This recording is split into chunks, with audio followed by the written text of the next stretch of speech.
스위스 취리히에서 대학을 다니던 루카 하일리히 씨는 철저한 개인주의 사회 속에서 성장했습니다. 그의 나라에서는 내일은 내가 책임진다는 말이 하나의 상식처럼 여겨졌습니다. 팀 프로젝트를 해도 각자 맡은 부분만 완벽히 끝내면 되었고 다른 사람에게 도움을 요청하는 일은 거의 없었습니다. 그런 환경 속에서 그는 혼자서 해내는 것이 곧 능력이라고 믿으며 살아왔습니다. 그러던 어느 날 루카 씨는 우연히 교환학생 프로그램에 지원하게 되었습니다. 목적지는 한국이었습니다. 그는 한국은 공부를 너무 열심히 하는 나라라던데 얼마나 다른지 한번 보고 싶다는 호기심으로 비행기에 올랐습니다. 하지만 서울 땅에 발을 디딘 첫날부터 그는 생각보다 훨씬 큰 문화를 마주하게 되었습니다. 끝없이 이어진 고층 건물, 밤늦게까지 불이 꺼지지 않는 도심, 그리고 분주하게 움직이면서도 서로 부딪히지 않는 사람들. 모든 것이 질서정연했고 빠르게 움직이면서도 혼란스러움이 없었습니다. 루카 씨는 이 도시에서는 외국인인 내가 설 자리가 없을지도 모른다는 불안한 마음이 들었습니다. 하지만 그 생각은 단 하루 만에 완전히 바뀌었습니다. 다음 날 한국의 대학교에 첫 등교를 하던 날 강의실 문을 열자마자 들려온 첫 목소리가 그를 놀라게 했습니다. 안녕하세요. 스위스에서 오셨죠? 혹시 점심 같이 드실래요? 그 순간 루카 씨는 잠시 말을 잃었습니다.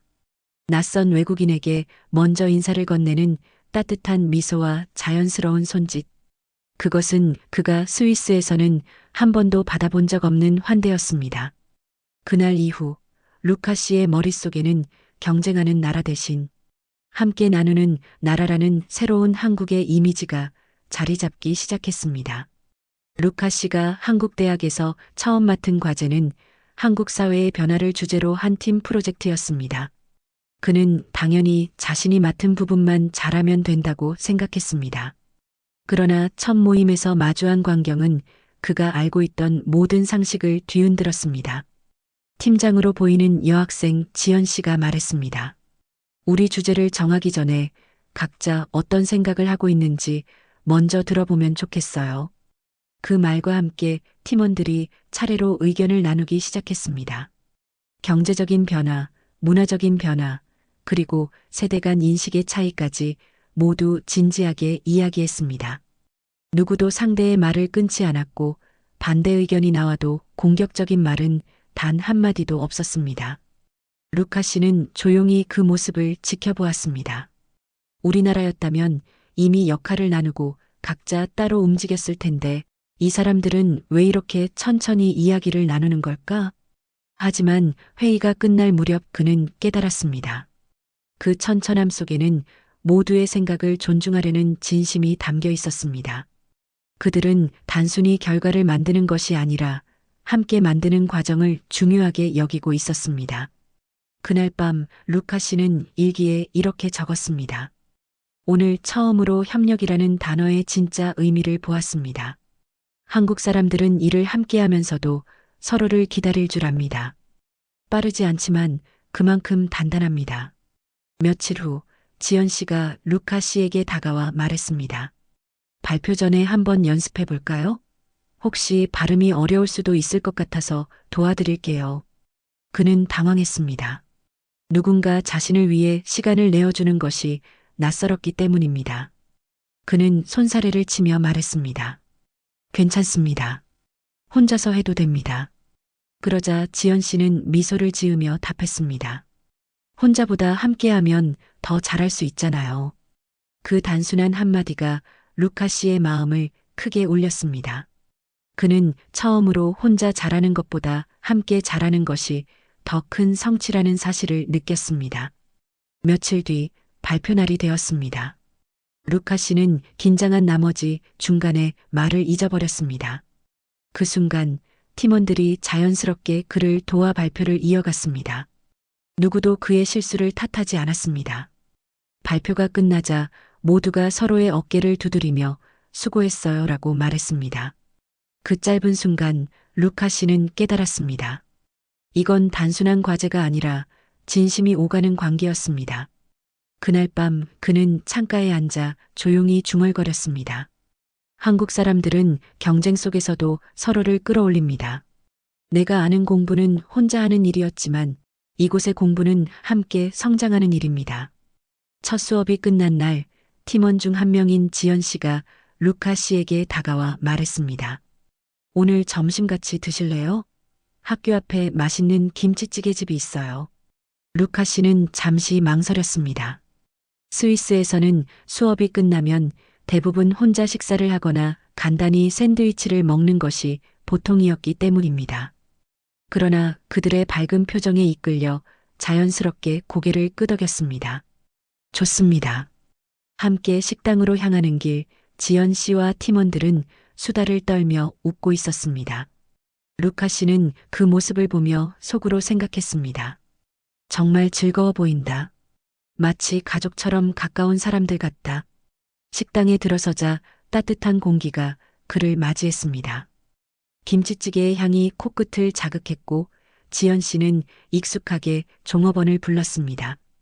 여기 김치찌개 3인분이요. 그리고는 루카 씨에게 젓가락을 건네며 말했습니다. 처음이죠? 너무 맵게 안 해달라고 했어요. 그는 잠시 멍하니 그 모습을 바라보다 웃음을 지었습니다.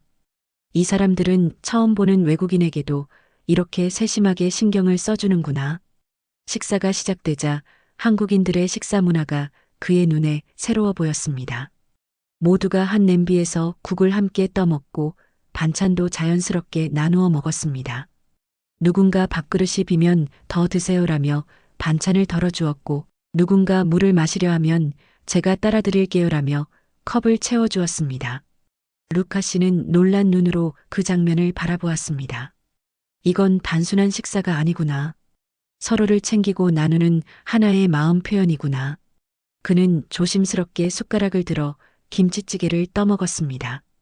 처음에는 매워서 기침이 나왔지만 팀원들이 웃으며 물을 건네주었습니다. 괜찮아요? 조금 매웠죠? 그들의 걱정스러운 표정이 마치 오랜 친구처럼 따뜻했습니다. 식사가 끝난 후 계산대 앞에서 루카 씨가 지갑을 꺼내며 말했습니다. 제가 계산하겠습니다. 그러자 팀원들이 동시에 손사래를 쳤습니다. 무슨 말이에요? 오늘은 저희가 모신 거예요. 다음에 사시면 돼요. 그는 놀라서 눈을 크게 떴습니다. 하지만 저도 먹었잖아요. 지연 씨가 웃으며 대답했습니다. 함께 먹으면 친구니까요. 친구끼리는 그런 거 안 따져요. 그 말은 루카 씨의 가슴 깊이 박혔습니다. 그는 지금껏 공평해야 한다는 사고방식에 익숙했습니다.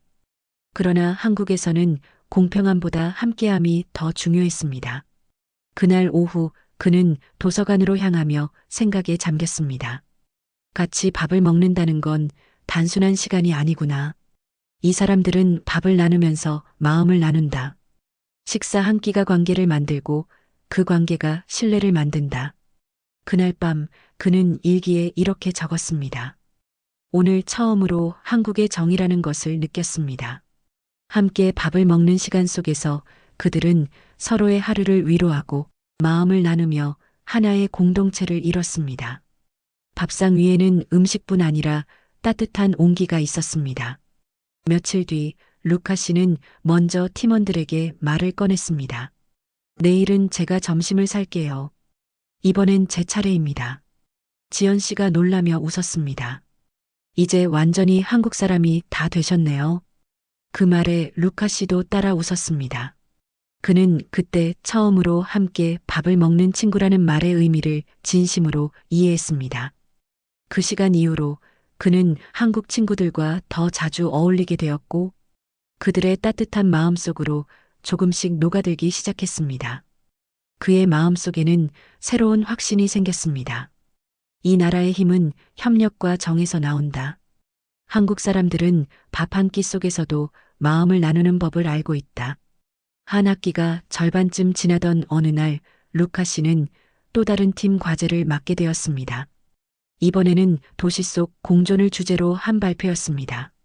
주제 자체는 흥미로웠지만 그가 진짜 감동을 받은 것은 과제가 아니라 사람들의 태도였습니다. 스위스에서는 프로젝트가 시작되면 각자 맡은 일을 조용히 처리하고 결과만 공유했습니다. 하지만 한국에서는 달랐습니다. 팀원들은 매주 모여 의견을 나누었고 발표의 세부 내용까지 함께 조정했습니다.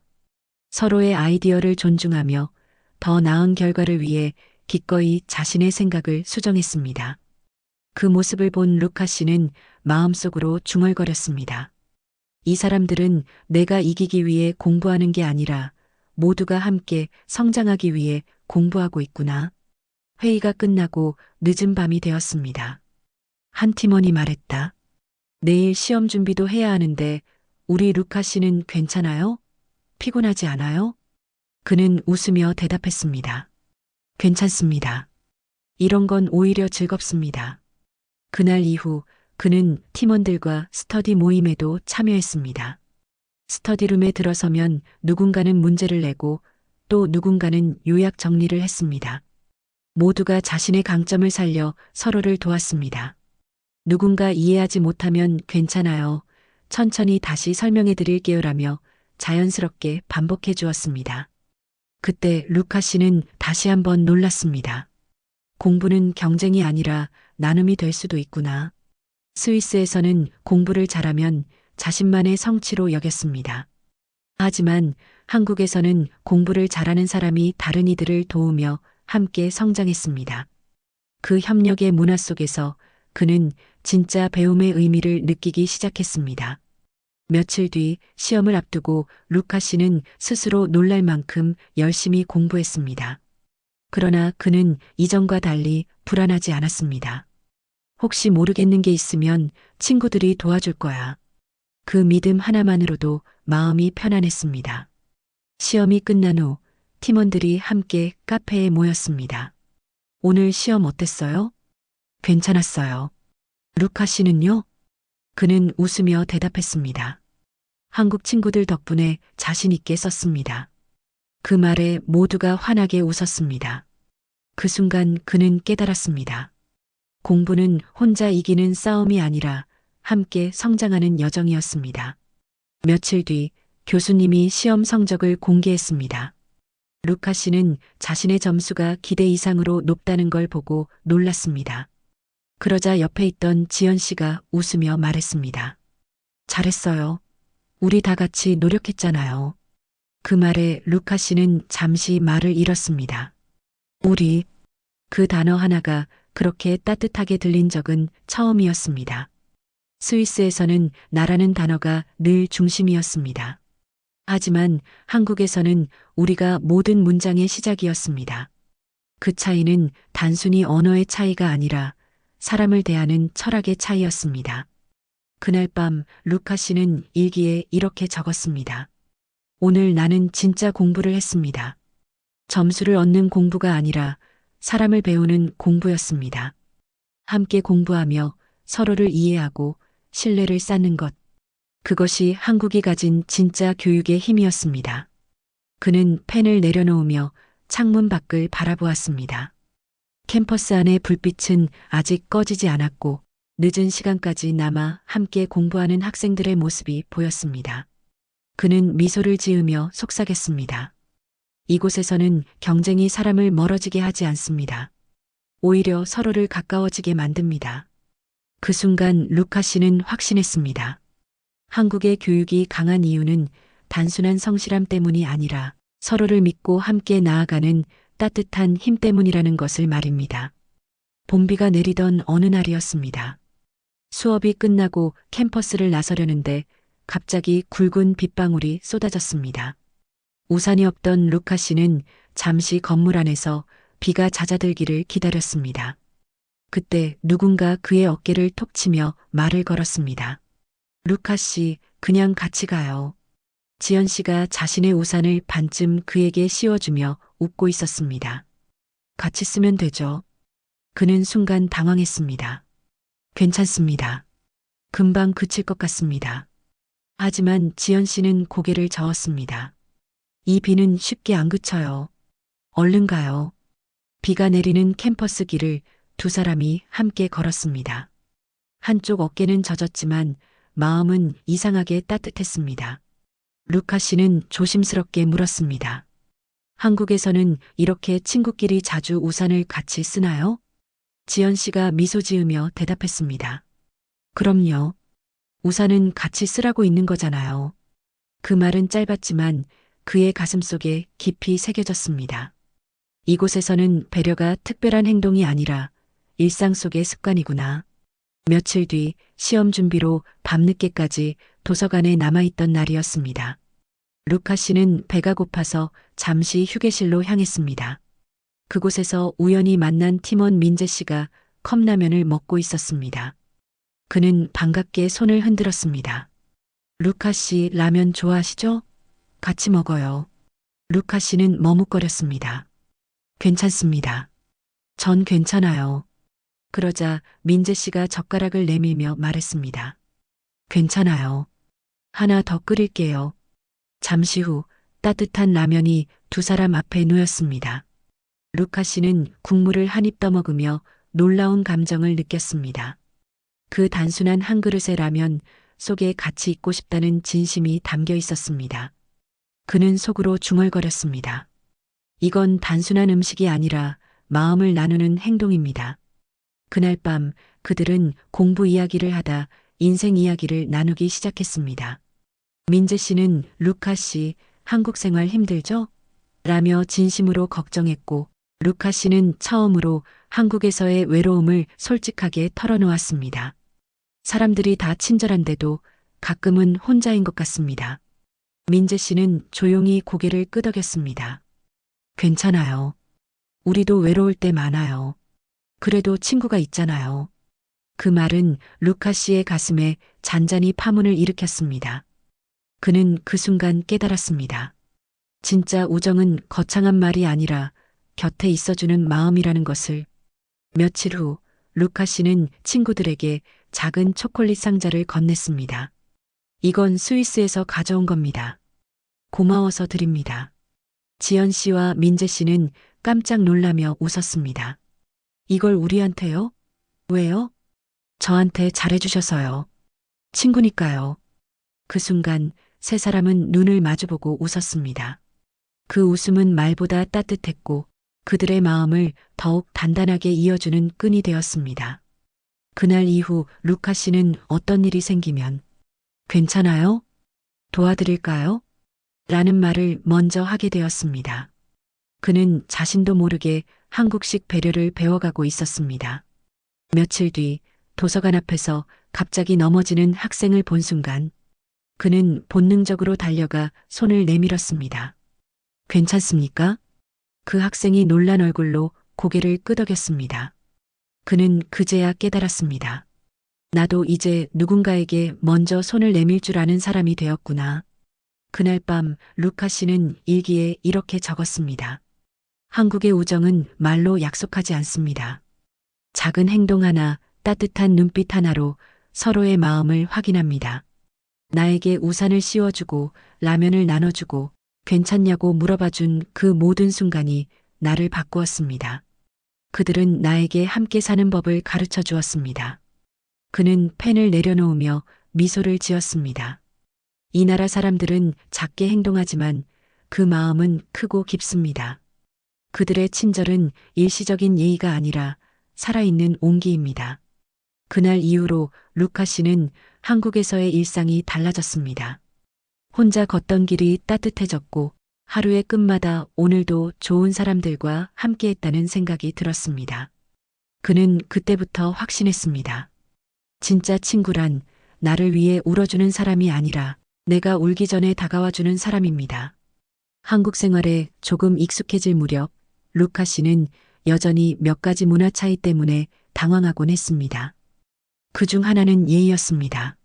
스위스에서는 서로의 눈을 똑바로 바라보며 대화하는 것이 존중의 표현이었지만 한국에서는 나이 차이가 있는 사람에게 그렇게 하는 것이 오히려 무례하게 보일 수 있었습니다. 처음 교수님과 상담을 하던 날 그는 무심코 눈을 맞추며 말했다가 순간 공기가 살짝 어색해졌습니다. 그때 옆에 있던 조교가 부드럽게 말했습니다. 루카 씨, 한국에서는 어른과 이야기할 때 살짝 고개를 숙이는 게 예의예요. 그는 그 말을 듣고 얼굴이 붉어졌습니다. 아, 그렇군요. 제가 무례하게 한 건 아닌가요? 조교는 미소 지으며 손사래를 쳤습니다. 아니에요. 그런 걸 배우려는 마음이 바로 예의예요. 그 짧은 한마디에 루카 씨의 긴장이 풀렸습니다. 그는 그날 이후 한국식 예의를 배우기 위해 스스로 노력했습니다. 고개를 숙여 인사하고 감사합니다. 수고하셨습니다. 라는 말을 자주 사용했습니다. 그럴 때마다 사람들의 표정이 한결 부드러워졌습니다. 그는 깨달았습니다. 문화는 다르지만 진심은 어디서든 통합니다. 어느 날 팀원들과 함께 전통시장을 방문한 날이었습니다. 지연 씨가 루카 씨에게 물었습니다. 한국 시장 처음이죠? 네. 스위스에는 이렇게 시끄럽고 활기찬 시장이 거의 없습니다. 지연 씨가 웃으며 답했습니다. 여기선 떠드는 게 인사예요. 상인분들이 정이 많거든요. 그때 한 아주머니가 다가와 말했습니다. 학생, 이건 맛만 봐요. 외국에서 왔다면서요? 그리고 손에 떡 한 조각을 쥐어주었습니다. 루카 씨는 깜짝 놀랐습니다. 저한테요? 돈 안 내도 되나요? 아주머니는 호탕하게 웃었습니다. 그럼요. 외국 사람이라고 해서 다르겠어요? 사람은 다 똑같죠. 그 말에 그는 웃음을 터뜨렸습니다. 사람은 다 똑같죠. 그 단순한 말이 그의 가슴을 울렸습니다. 문화가 다르다는 이유로 스스로 벽을 쌓았던 그는 그 순간 그 벽이 무너지는 것을 느꼈습니다. 며칠 뒤 친구들과 학교 축제에 갔을 때도 그는 또 한 번 감동했습니다. 축제의 열기 속에서 학생들이 자유롭게 노래하고 춤추는 모습이 인상적이었습니다. 지연 씨가 말했다. 루카 씨, 이게 한국 대학생들의 진짜 모습이에요. 평소엔 열심히 공부하지만 즐길 때는 마음껏 즐겨요. 그는 미소 지으며 고개를 끄덕였습니다. 스위스에서는 이런 분위기가 드물어요. 우린 감정을 밖으로 표현하는 걸 조금 부끄러워하거든요. 그 말에 민재 씨가 웃으며 대답했습니다. 그럼 오늘은 마음껏 즐겨요. 한국에서는 웃는 것도 공부예요. 그 말에 루카 씨는 잠시 머뭇거리다가 결국 친구들과 함께 무대 앞으로 나갔습니다. 학생들이 함께 어깨동무를 하며 노래를 부르고 낯선 사람끼리도 자연스럽게 웃으며 인사하는 모습은 그에게 큰 충격이었습니다. 그는 마음속으로 중얼거렸습니다. 이 사람들은 감정을 숨기지 않으면서도 서로를 불편하게 하지 않습니다. 이게 진짜 성숙한 사회의 모습이군요. 그날 밤 기숙사에 돌아온 그는 하루 동안의 일을 떠올리며 깊은 생각에 잠겼습니다. 그는 일기에 이렇게 적었습니다. 오늘 나는 한국의 문화를 조금 더 이해했습니다. 문화는 다르지만 그 속에 담긴 마음은 똑같았습니다. 한국 사람들은 서로를 배려하면서도 진심을 숨기지 않습니다. 그 정직한 마음이 이 사회를 따뜻하게 만듭니다. 그는 펜을 내려놓으며 창밖을 바라보았습니다. 비가 살짝 내리고 있었고 창문 너머로 불빛이 반짝였습니다. 그 불빛 속에서 그는 낮에 만난 아주머니의 미소와 함께 웃던 친구들의 얼굴을 떠올렸습니다. 언어가 달라도 마음은 통합니다. 진심은 어떤 문화에서도 변하지 않습니다. 그는 그렇게 속삭이며 마음속으로 조용히 다짐했습니다. 한국에서 배운 이 따뜻한 마음을 잊지 않겠습니다. 늦은 봄밤 루카 씨는 조용한 도서관 안에 앉아 있었습니다. 시험이 가까워지자 도서관은 늦은 시간에도 불이 꺼지지 않았습니다. 그는 문득 시계를 보았습니다. 밤 11시 40분이 넘은 시간이었습니다. 그런데도 학생들은 여전히 책상 앞에 앉아 있었습니다. 한쪽에서는 한 학생이 문제집에 빽빽하게 필기를 하고 있었고 다른 쪽에서는 한 무리의 학생이 조용히 토론을 이어가고 있었습니다. 그들의 눈빛에는 피곤함보다 집중과 책임이 가득했습니다.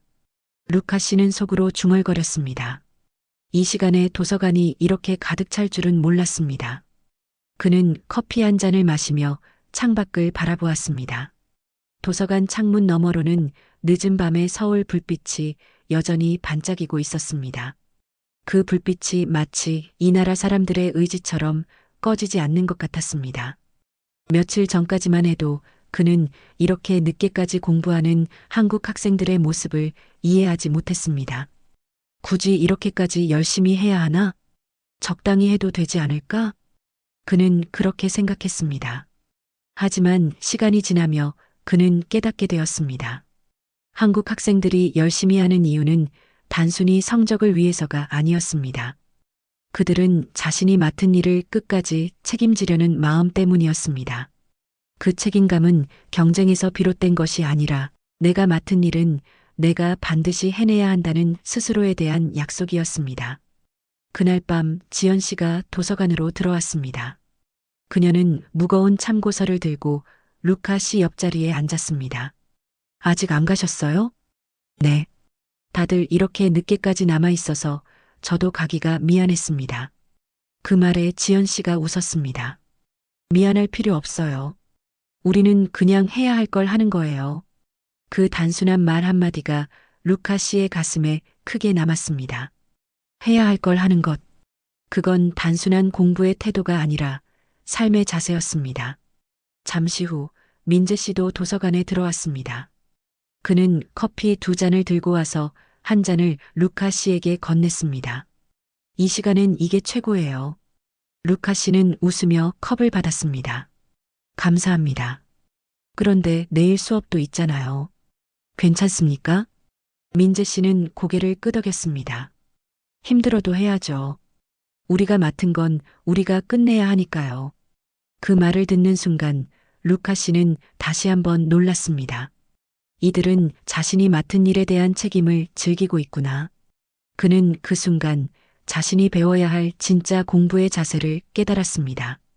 새벽 1시가 되었을 무렵 도서관 한켠에서 누군가 졸고 있었습니다. 그러자 지나가던 학생이 살며시 자신의 겉옷을 그 학생의 어깨에 덮어주었습니다. 루카 씨는 그 모습을 보며 미소를 지었습니다. 책임감이란 차가운 단어인 줄 알았는데 한국에서는 이렇게 따뜻한 책임이 존재하는구나. 그는 머릿속으로 떠올렸습니다. 스위스에서는 개인이 자기 몫을 해내는 것이 책임이었다면 한국에서는 서로를 지켜주는 것도 책임의 일부구나. 그날 새벽 도서관 불이 꺼질 무렵 그는 자리에서 일어났습니다. 밖으로 나오자 시원한 바람이 얼굴을 스쳤습니다. 캠퍼스는 고요했지만 멀리서 건물 불빛이 여전히 반짝이고 있었습니다. 그는 속으로 중얼거렸습니다. 이 도시의 불빛은 사람들의 책임감으로 켜져 있습니다. 기숙사로 돌아오는 길, 그는 하늘을 올려다보았습니다. 별빛은 희미했지만 마음속에는 밝은 깨달음이 떠올랐습니다. 그는 조용히 일기장에 이렇게 적었습니다. 오늘 나는 한국에서 진짜 책임을 배웠습니다. 책임이란 강요가 아니라 스스로 선택한 약속이었습니다. 한국 사람들은 그 약속을 끝까지 지킵니다. 그들의 성실함은 단순한 근면함이 아니라 사람으로서의 신뢰를 지키기 위한 진심이었습니다. 그는 펜을 내려놓고 미소를 지었습니다. 이 나라의 성실함은 기계적인 것이 아니라 인간적인 것이구나. 그는 그날 밤 한국의 학생들이 가진 조용한 힘을 마음 깊이 느꼈습니다. 루카 씨가 한국에 온 지 어느덧 몇 달이 지났습니다. 그는 이제 한국 생활의 대부분에 익숙해졌다고 생각했습니다. 그러나 여전히 이해하지 못하는 것이 하나 있었습니다. 바로 인사였습니다. 한국 사람들은 하루에도 수십 번씩 인사를 했습니다. 안녕하세요. 수고하셨습니다. 다녀오겠습니다. 잘 다녀오세요. 그는 처음엔 그 인사가 너무 자주 오가는 것이 낯설었습니다. 스위스에서는 인사를 주로 첫 만남이나 작별 인사로만 나누었습니다. 그 외에는 굳이 말을 건네지 않아도 무례하지 않았습니다. 하지만 한국에서는 인사가 단순한 인사말이 아니라 하루를 여는 기본 예의처럼 보였습니다. 누군가와 눈이 마주치면 미소와 함께 고개를 살짝 숙이는 모습이 자연스러웠습니다. 어느 날 아침 루카 씨는 수업에 조금 늦게 도착했습니다. 급히 강의실 문을 열자 교수님과 눈이 마주쳤습니다. 그는 서둘러 고개를 숙이며 인사했습니다. 죄송합니다. 늦었습니다. 교수님은 미소를 지으며 고개를 끄덕였습니다. 괜찮습니다. 그래도 인사해줘서 고맙네요. 그 짧은 대화가 그의 마음을 따뜻하게 만들었습니다. 한국에서는 단순한 말 한마디, 몸짓 하나로도 서로의 진심을 전할 수 있었습니다. 그는 그날 이후로 인사의 의미를 조금씩 새롭게 느끼기 시작했습니다. 며칠 뒤 도서관 앞에서 그는 청소하시는 아주머니와 마주쳤습니다. 그녀는 묵묵히 바닥을 닦고 있었고 대부분의 학생들은 그냥 지나쳤습니다. 루카 씨는 잠시 망설이다가 조심스럽게 인사했습니다. 안녕하세요. 그녀가 고개를 들더니 놀란 표정으로 웃었습니다. 아이고, 외국 학생이네. 인사도 참 예쁘게 하네. 그 한마디에 루카 씨의 마음이 따뜻해졌습니다. 그는 그날 이후 매일 아침 도서관을 지날 때마다 인사를 건넸습니다. 그리고 아주머니도 항상 같은 미소로 답해 주었습니다. 그 단순한 인사가 하루의 시작을 특별하게 만들어 주었습니다. 그는 깨달았습니다. 한국에서는 인사가 단순한 말이 아니라 사람과 사람을 연결하는 다리입니다. 며칠 뒤 지연 씨와 민재 씨와 함께 식사를 하던 중 루카 씨는 물었습니다. 한국에서는 왜 이렇게 자주 인사를 하나요? 지연 씨가 웃으며 대답했습니다. 그게 한국식 존중이에요. 인사는 당신을 알고 있습니다. 당신을 소중히 생각합니다라는 뜻이에요. 그 말을 듣는 순간 루카 씨는 고개를 끄덕였습니다. 스위스에서는 인사를 해도 감정이 크지 않습니다. 하지만 한국의 인사는 짧지만 진심이 느껴집니다. 민재 씨가 미소 지으며 덧붙였습니다. 인사는 습관이 아니라 마음이에요. 그래서 한국 사람들은 아침에 인사로 하루를 열고 인사로 하루를 마무리하죠. 그는 그날 밤 그 말의 의미를 곱씹었습니다. 한국의 인사에는 단순한 형식이 아니라 타인을 존중하고 마음을 나누는 온기가 담겨 있었습니다. 며칠 후 캠퍼스에 비 오는 오후였습니다. 우산을 쓰고 가던 루카 씨는 마주오는 경비 아저씨에게 고개를 숙이며 인사했습니다. 수고 많으십니다. 그는 놀란 듯 웃으며 답했습니다. 이 학생은 인사성 참 밝네. 보기 좋습니다. 그 순간 루카 씨는 기분 좋은 따뜻함을 느꼈습니다. 단 한마디 인사가 그토록 큰 미소로 돌아올 줄은 몰랐습니다. 그는 속으로 중얼거렸습니다. 존중이란 거창한 일이 아니었습니다. 그저 상대를 향해 당신을 보고 있습니다라고 마음을 표현하는 일이었습니다. 그날 밤 그는 일기에 이렇게 적었습니다. 오늘 나는 한국의 인사를 통해 존중의 의미를 배웠습니다. 존중은 예의의 형식이 아니라 마음의 표현이었습니다. 작은 인사 한마디가 사람의 하루를 바꾸고 그 인사가 모여 사회를 따뜻하게 만듭니다. 한국 사람들은 말보다 행동으로 존중을 전합니다. 그는 펜을 내려놓으며 창밖의 어두운 하늘을 바라보았습니다. 비가 그치고 가로등 불빛이 젖은 길 위에 반사되어 반짝였습니다. 그 빛은 마치 그날 만난 사람들의 미소처럼 따뜻했습니다. 그는 마음속으로 조용히 속삭였습니다. 이 나라에서는 존중이 공기처럼 흐릅니다. 보이지 않지만 언제나 느낄 수 있습니다. 그는 그날 이후 하루를 시작할 때마다 스스로에게 다짐했습니다. 인사는 말이 아니라 마음입니다. 그리고 나는 이제 그 마음을 배웠습니다. 그날은 한국대학의 사회 변화와 가치관이라는 토론 수업이 있는 날이었습니다. 교수님은 학생들에게 한 가지 주제를 제시했습니다. 오늘의 토론 주제는 개인의 자유와 공동체의 책임입니다. 여러분은 어느 쪽이 더 중요하다고 생각합니까? 루카 씨는 스위스에서라면 이 주제에 대해 명확한 답을 가지고 있었습니다. 그의 나라에서는 개인의 자유가 절대적으로 존중되었습니다. 각자의 의견이 강하게 표현되는 사회였고 토론에서는 승부가 명확히 갈렸습니다. 하지만 한국에서는 그 분위기가 달랐습니다. 학생들은 차례로 손을 들고 발언했습니다. 어떤 학생은 개인의 자유를 강조했고 또 다른 학생은 공동체의 조화가 더 중요하다고 말했습니다. 그러나 놀라운 점은 서로의 의견이 달라도 그 누구도 목소리를 높이지 않았다는 것이었습니다. 루카 씨는 놀란 눈빛으로 그 모습을 지켜보았습니다. 스위스라면 지금쯤 말다툼이 벌어졌을 텐데 여기선 다들 조용히 경청하고 있네. 그때 지연 씨가 조용히 손을 들었습니다. 저는 자유도 중요하지만 그 자유가 다른 사람에게 상처를 주면 안 된다고 생각해요. 그래서 한국에서는 자유를 말할 때 항상 배려라는 단어가 함께 따라옵니다. 그 말에 교실 안이 잠시 조용해졌습니다. 곧 학생들이 고개를 끄덕이며 공감의 미소를 지었습니다. 루카 씨는 그 모습을 보며 마음속으로 중얼거렸습니다. 이 나라 사람들은 토론을 이기기 위해 말하지 않습니다. 서로를 이해하기 위해 말합니다. 토론이 끝난 뒤 교수님이 마무리 말씀을 하셨습니다. 오늘 여러분의 의견을 들으며 느꼈습니다. 생각이 다르다는 건 틀린 게 아니라 다양하다는 뜻입니다. 한국 사회가 발전할 수 있었던 이유는 바로 그 다양성을 받아들이는 힘 때문입니다. 그 말은 루카 씨의 가슴에 깊이 박혔습니다. 생각이 다르다는 건 틀린 게 아니다. 그 단순한 말이 그의 마음을 크게 울렸습니다. 수업이 끝난 후 친구들과 함께 카페로 향했습니다. 루카 씨는 커피를 마시며 조심스럽게 물었습니다. 여러분은 왜 그렇게 서로 다른 의견을 자연스럽게 받아들이나요? 민재 씨가 웃으며 대답했습니다. 우리는 어려서부터 서로 다르다는 걸 배우며 자랐어요. 가정에서도 학교에서도 틀린 게 아니라 다른 것이라고 배워요. 지연 씨가 덧붙였습니다. 맞아요. 한국 사람들은 마음속 깊이 조화를 중요하게 생각해요. 그래서 싸움보다 이해를 택하죠.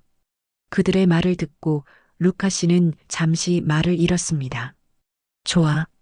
그 단어는 그가 한국을 이해하는 새로운 열쇠가 되었습니다. 며칠 뒤 팀 회의 중에서도 같은 경험을 했습니다. 프로젝트의 방향을 두고 의견이 엇갈렸습니다. 루카 씨는 자신이 옳다고 생각하는 방안을 설명했지만 민재 씨는 조용히 반대 의견을 냈습니다. 그 순간 루카 씨는 긴장했습니다. 이제 토론이 격해질 수도 있겠구나.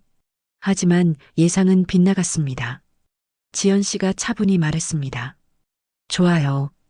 두 가지 의견 모두 의미가 있어요. 그럼 우리 둘 다 시도해보고 결과를 비교해보면 어때요? 그 순간 공기가 부드럽게 바뀌었습니다. 누구의 자존심도 다치지 않았고 모두가 납득할 수 있는 결론이 자연스럽게 나왔습니다. 루카 씨는 그 모습을 보며 속으로 감탄했습니다. 이 사람들은 이기는 법보다 함께 가는 법을 더 잘 압니다. 이게 진짜 성숙한 사회의 대화 방식이구나. 그날 밤 그는 일기에 이렇게 적었습니다. 오늘 나는 한국의 포용을 보았습니다. 이곳의 사람들은 다름을 두려워하지 않습니다. 오히려 그 다름을 통해 배우고 성장합니다. 한국의 대화에는 경쟁이 없고 존중이 있습니다. 그것이 이 나라가 빠르게 발전하면서도 따뜻함을 잃지 않는 이유입니다. 그는 펜을 내려놓고 창밖의 불빛을 바라보았습니다. 비가 갠 서울의 거리는 고요했지만 그의 마음은 잔잔한 감동으로 가득했습니다. 그는 조용히 중얼거렸습니다. 한국은 나에게 말하는 법을 가르쳐준 나라입니다.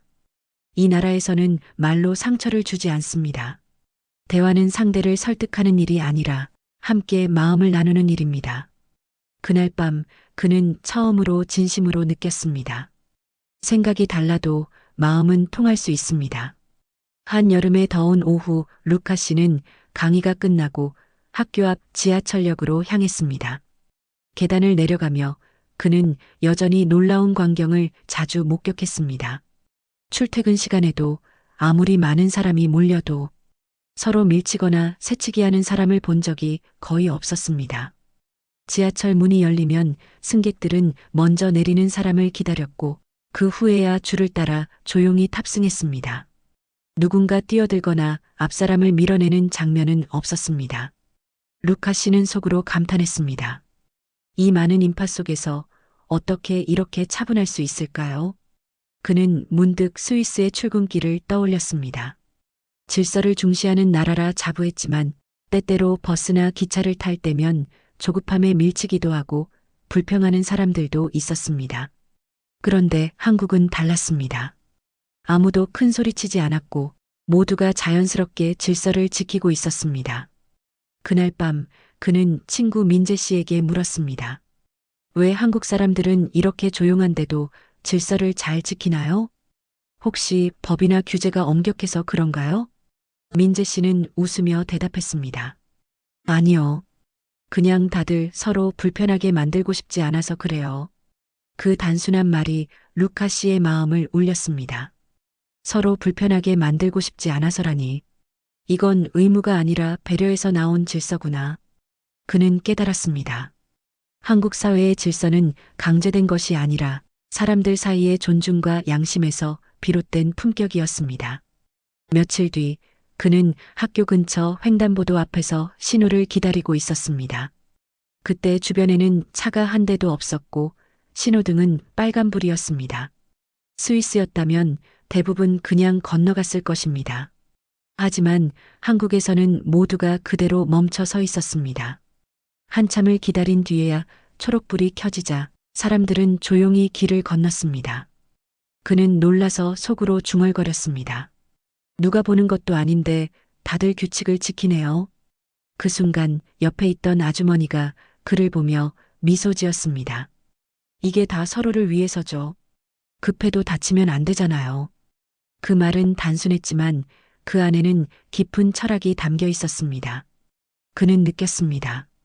한국 사람들은 질서를 지키기 위해 법을 따르는 게 아니라 서로를 지키기 위해 법을 지킨다. 며칠 후 학교 도서관 앞에서도 비슷한 장면을 보았습니다. 학생들이 책을 반납하기 위해 길게 줄을 서 있었는데 뒤에서 새치기를 하는 사람은 단 한 명도 없었습니다. 도서관 직원이 책을 정리하며 미안하다는 듯 말했습니다. 오늘 좀 늦죠? 죄송해요. 그러자 학생들이 한결같이 미소를 지으며 답했습니다. 괜찮아요. 기다리면 되죠.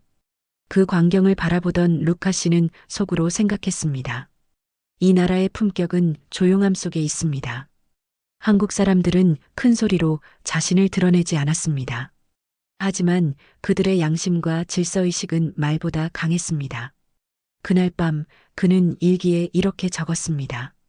오늘 나는 한국의 질서를 보았습니다. 누가 강요하지 않아도 스스로 지키는 질서, 누가 감시하지 않아도 서로를 배려하는 품격. 한국 사회의 진짜 강점은 기술이 아니라 사람의 마음에 있습니다. 그는 펜을 멈추고 창밖의 불빛을 바라보았습니다. 지하철역, 횡단보도, 도서관, 그리고 거리의 사람들까지 모두가 하나의 보이지 않는 규칙으로 연결되어 있었습니다. 그건 통제가 아닌 신뢰였습니다. 그는 깊은 숨을 내쉬며 중얼거렸습니다. 한국은 조용하지만 강한 나라입니다. 이 나라의 질서는 법이 아니라 마음이 만듭니다. 그 마음이 바로 한국의 품격입니다. 그날 이후 루카 씨는 스스로 변하기 시작했습니다. 그는 신호를 기다릴 때, 쓰레기를 버릴 때, 도서관에서 줄을 설 때마다 한국 사람들의 질서를 떠올렸습니다. 그때마다 마음속에서 조용한 다짐이 생겼습니다. 나도 이제 한국처럼 살고 싶습니다. 조용하지만 품격 있게. 한국에 온 지 6달이 지나자 루카 씨는 자신이 완전히 다른 사람으로 변해 있음을 느꼈습니다. 그는 여전히 스위스 국적을 가진 청년이었지만 마음속 어딘가에는 이미 한국의 정신이 자리 잡고 있었습니다. 처음 한국에 왔을 때 그는 한국은 기술이 발전한 나라라는 인식만 가지고 있었습니다. 그러나 그가 진짜로 감동한 것은 기술이나 건물이 아니라 사람들의 마음이었습니다. 그 마음은 따뜻했고 동시에 단단했습니다. 그는 하루는 친구들과 함께 지하철을 타고 가던 중 한 노인이 무거운 짐을 들고 서 있는 것을 보았습니다. 그러자 멀리 있던 젊은 학생이 자리에서 일어나 자연스럽게 자리를 내주었습니다. 아무 말도 하지 않았고 표정도 담담했습니다. 루카 씨는 그 장면을 지켜보며 깊은 감정을 느꼈습니다. 이건 규칙이 아니라 습관이구나. 선진국이란 법으로 사람을 바꾸는 곳이 아니라 사람의 마음이 이미 성장한 곳이구나. 며칠 뒤 그는 길을 걷다 교통사고 현장을 보았습니다. 차가 잠시 멈추고 지나가던 시민들이 한 사람처럼 달려와 부상자를 돕고 경찰이 도착할 때까지 함께 있었습니다. 그 누구도 지시받지 않았고 그 누구도 자신의 행동을 자랑하지 않았습니다. 모두가 당연한 일처럼 움직였습니다. 그는 속으로 중얼거렸습니다. 한국 사람들은 누가 보지 않아도 옳은 일을 합니다. 그게 바로 진짜 선진국의 모습입니다. 또한 그는 학교 안에서도 그런 장면을 자주 보았습니다. 학생들이 쓰레기를 줍고 조용히 도서관 의자를 정리했습니다. 누가 시키지 않았습니다. 그저 모두가 그렇게 하는 것이 당연하다는 듯 움직였습니다. 그는 어느 날 민재 씨에게 물었습니다. 한국 사람들은 왜 이렇게 작은 일에도 책임감을 가지나요? 민재 씨는 웃으며 대답했습니다. 작은 일을 잘하는 사람이 큰 일도 잘한다고 배웠어요. 한국에서는 남이 보지 않아도 스스로 하는 게 멋이라고 생각해요. 그 말에 루카 씨는 깊이 고개를 끄덕였습니다. 스위스에서는 효율을, 한국에서는 마음을 가르치는구나. 그날 밤 그는 창가에 앉아 서울의 야경을 바라보았습니다. 끝없이 이어진 빛의 강 위로 수많은 사람들의 삶이 흐르고 있었습니다. 그는 조용히 속삭였습니다. 이 빛은 돈으로 만든 게 아니라 사람들의 성실함이 만든 빛입니다. 그는 일기에 이렇게 적었습니다. 오늘 나는 진짜 선진국의 의미를 깨달았습니다.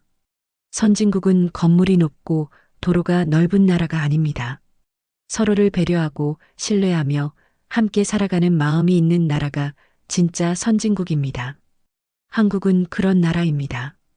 며칠 뒤 지연 씨가 물었습니다. 루카 씨, 한국에서 제일 인상 깊었던 게 뭐예요? 그는 잠시 생각하다가 조용히 대답했습니다. 한국 사람들의 마음입니다. 여기서는 서로를 경쟁자가 아니라 함께 살아가는 사람으로 봅니다. 지연 씨는 미소를 지었습니다. 그게 한국의 정의예요. 서로에게 따뜻함을 나누는 게 우리 문화예요. 그 말을 들은 루카 씨는 고개를 끄덕이며 웃었습니다. 이제 알겠습니다. 한국이 발전한 이유는 기술이나 자원 때문이 아니라 사람 때문입니다. 며칠 후 그는 교수님이 마지막 수업에서 한 말을 잊지 못했습니다. 여러분, 선진국의 기준은 국민소득이 아니라 시민의식입니다. 한국이 오늘의 자리에 오기까지는 수많은 사람들의 배려와 책임이 있었습니다. 그 말은 그의 마음 깊은 곳에 오래 남았습니다. 그는 속으로 다짐했습니다. 언젠가 스위스로 돌아가도 나는 한국에서 배운 이 마음을 잊지 않겠습니다.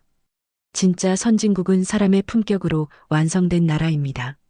그날 밤 그는 일기 마지막 줄에 이렇게 적었습니다. 나는 이제 안다. 한국은 나에게 사는 법을 가르쳐준 나라입니다. 진짜 부자는 돈이 많은 사람이 아니라 따뜻한 마음을 가진 사람입니다. 그는 펜을 내려놓으며 창밖의 하늘을 바라보았습니다. 그 순간 서울의 불빛이 마치 사람들의 마음처럼 반짝였습니다. 그는 미소를 지으며 중얼거렸습니다. 한국은 진짜 선진국입니다. 그 이유는 바로 사람이 아름답기 때문입니다. 학기가 끝나갈 무렵 캠퍼스에는 이별의 기운이 감돌았습니다. 유학 생활의 끝이 다가오자 루카 씨의 마음은 묘하게 무거웠습니다. 처음 한국에 왔을 때의 설렘보다 지금은 익숙해진 모든 것들이 그를 더 깊이 울리고 있었습니다. 수업이 끝난 후 친구 지연 씨와 민재 씨가 말했습니다. 루카 씨, 이번 주에 시간 괜찮아요? 작은 송별 모임을 하려고요.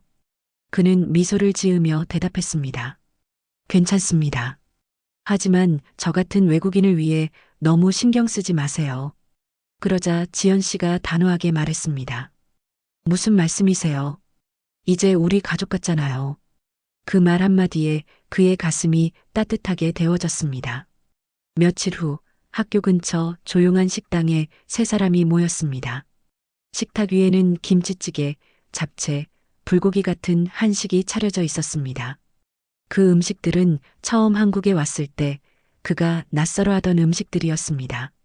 하지만 이제는 모두 익숙한 맛이 되었고 그는 젓가락을 자연스럽게 잡으며 웃었습니다. 이제 완전히 한국 사람이 다 되셨네요. 민재 씨의 농담에 모두가 웃음을 터뜨렸습니다. 그 웃음 속에는 헤어짐의 아쉬움과 함께 지난 시간의 추억이 녹아 있었습니다. 식사가 끝날 무렵 지연 씨가 작은 상자를 건넸습니다.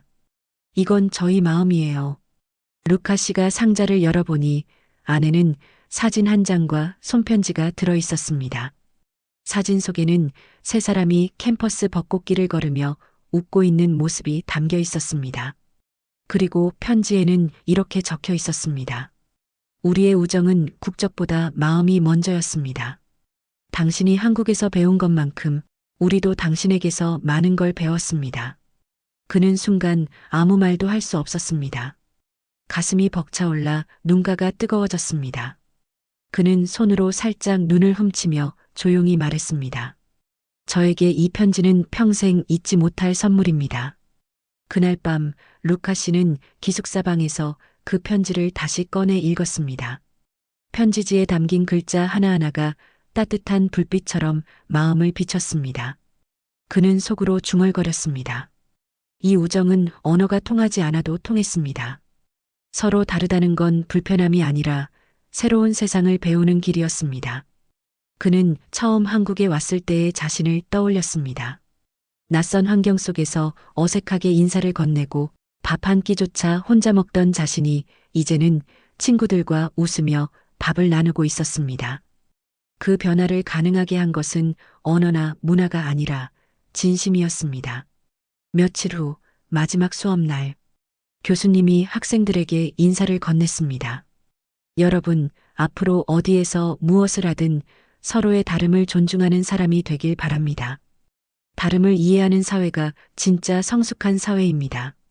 그 말을 들은 순간 루카 씨의 가슴이 떨렸습니다. 그는 고개를 숙이며 속으로 다짐했습니다. 이제 나는 한국에서 배운 대로 살아가겠습니다. 사람을 판단하기 전에 이해하려 노력하고 다름을 이유로 거리를 두지 않겠습니다. 수업이 끝난 뒤 친구들이 그를 따라 나왔습니다. 캠퍼스 입구에서 잠시 발걸음을 멈추자 벚꽃잎이 바람에 흩날렸습니다. 지연 씨가 웃으며 말했습니다. 이제 곧 스위스로 돌아가시죠.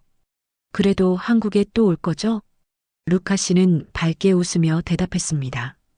당연합니다. 이곳은 이제 제 두 번째 고향입니다. 그 말에 친구들은 환하게 웃었습니다. 그들의 미소는 눈부신 햇살보다 따뜻했습니다. 그날 밤 루카 씨는 마지막 일기장을 펼쳤습니다.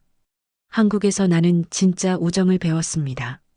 우리는 서로 다르지만 그 다름이 우리의 관계를 더 아름답게 만들었습니다. 진심은 언어보다 빠르고 마음은 국경보다 넓습니다. 나는 이제 다름을 두려워하지 않습니다.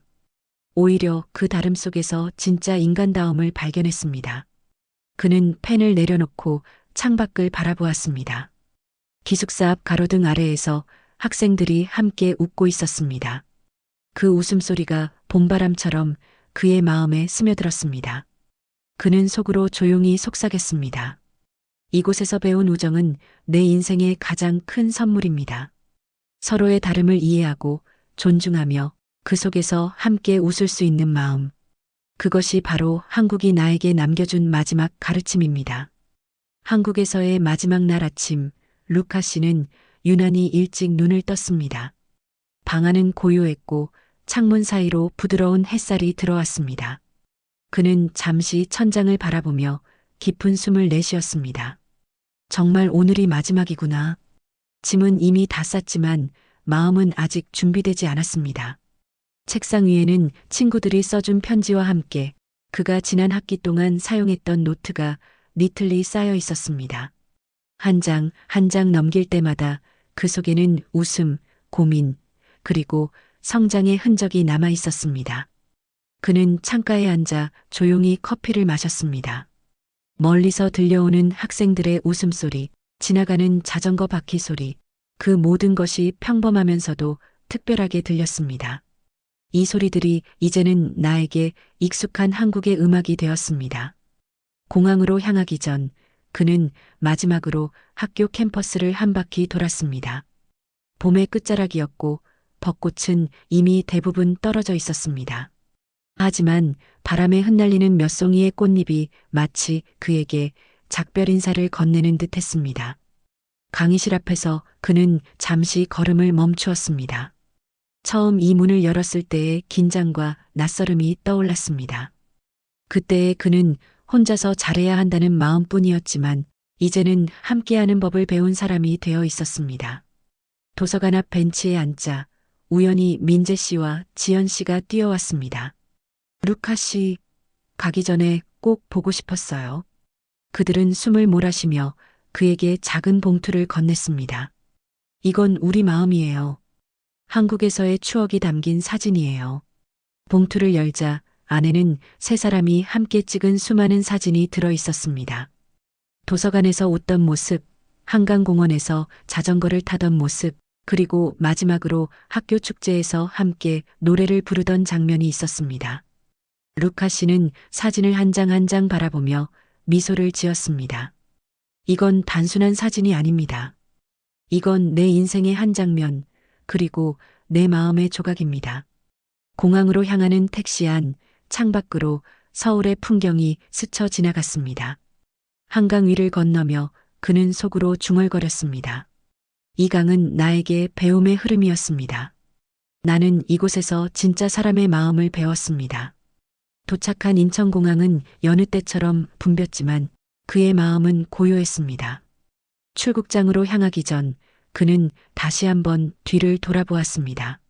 멀리서 한국 국기가 부드럽게 흔들리고 있었습니다. 그 깃발을 바라보며 그는 조용히 속삭였습니다. 고맙습니다. 저에게 사람의 온기를 가르쳐준 나라, 한국은 제 인생의 두 번째 고향입니다. 비행기에 오르자 창밖에는 구름이 펼쳐졌습니다. 비행기가 서서히 이륙하자 아래로 서울의 불빛이 점점 작아졌습니다. 그 불빛 하나하나가 마치 사람들의 따뜻한 마음 같았습니다.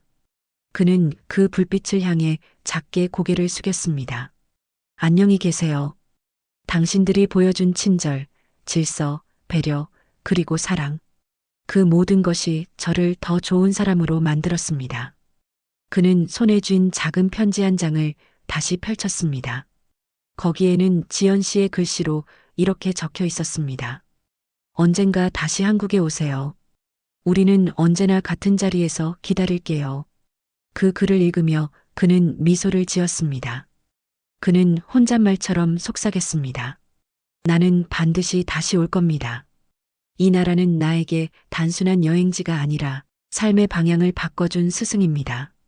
비행기가 구름 위로 올라가자 창밖의 하늘은 붉은 노을빛으로 물들었습니다. 그는 그 빛을 바라보며 마지막 일기장을 꺼냈습니다. 한국은 나에게 사람의 가치를 가르쳐준 나라였습니다. 경쟁보다 협력, 이익보다 진심, 속도보다 마음을 먼저 생각하는 사람들. 나는 이곳에서 진짜 인간다움을 배웠습니다. 그리고 그 마음을 평생 잊지 않겠습니다. 그는 펜을 내려놓고 창문에 손을 올렸습니다. 창밖의 노을은 마치 따뜻한 미소처럼 그의 마음속으로 스며들었습니다. 그 순간 그는 확신했습니다. 나는 이제 진짜 의미의 선진국을 보았습니다. 그 나라는 바로 한국입니다.